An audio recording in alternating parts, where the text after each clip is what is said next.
Should we buy that one or that one? I think I'm gonna go for this one. My opportunity cost is this, as this was my next best alternative. Now I'm going to explain to you what developing and developed economies are. First of all, I want to give you some examples for both of them.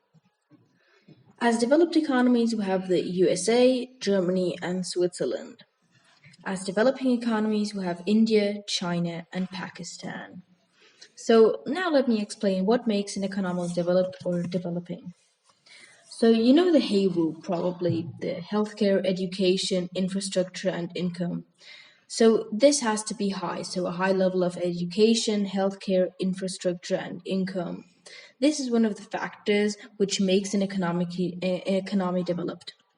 The quality of life in GDP should also be higher than in other more poor countries. Also, you can call developed economies MEDC, or more economically developed countries, and they're usually high up on the HDI scale, the Human Development Index. So for developing economies, the HAY rule, so the healthcare, education, infrastructure, and income, they're usually pretty low, and the quality of life and the GDP are also low. And they can also be referred as LEDC, or less economically developed countries, and they're low on the HDI scale compared to the developed economies. Done? Yes. Now we're going to talk about why the vehicle fuel prices are rising.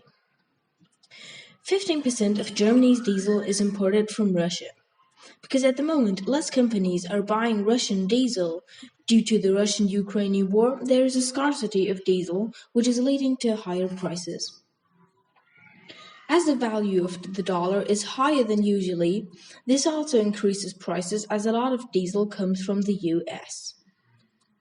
The taxes imposed by the government also increase the prices of diesel and gasoline.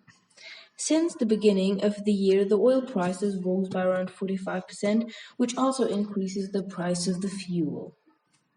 It's imported from Russia. No, fuck this. I delete it.